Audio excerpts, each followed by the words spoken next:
We're a long way from home on Creek to Coast this week, coming to you from the Victorian high country community of Lacolla, looking a bit worse the wear after 24 hours of intense storm activity.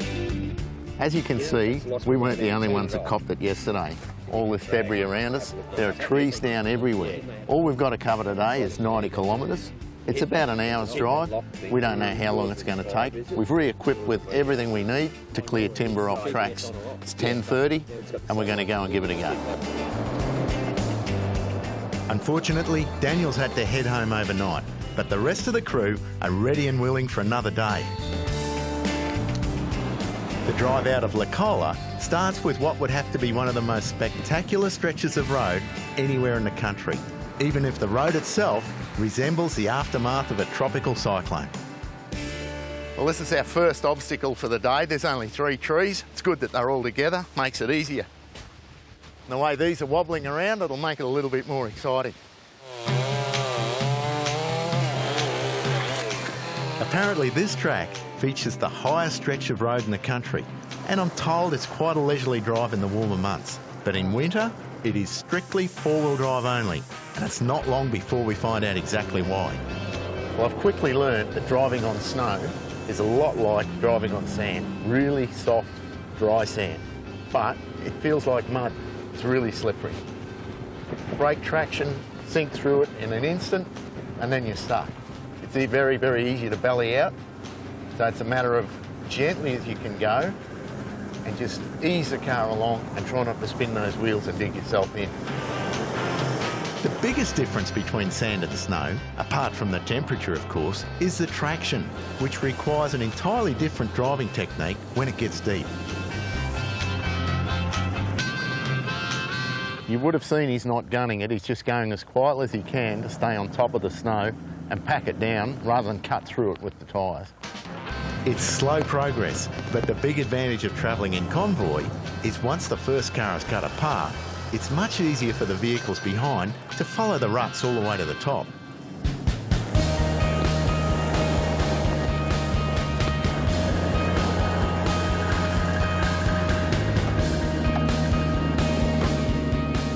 Here you go, Rog.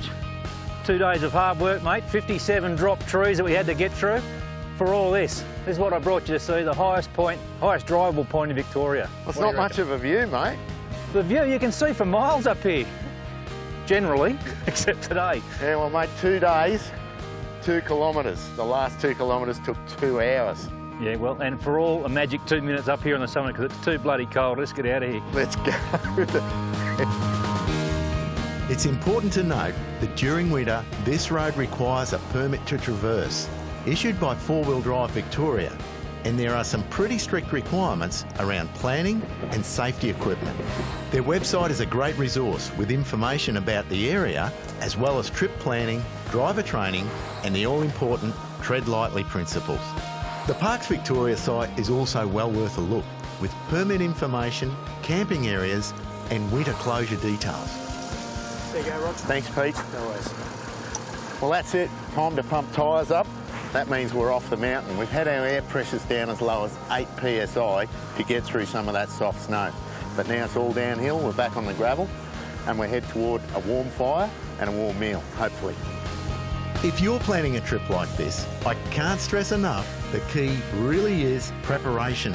Get your vehicle up to scratch in an ARB store. You'll find your nearest outlet on the website.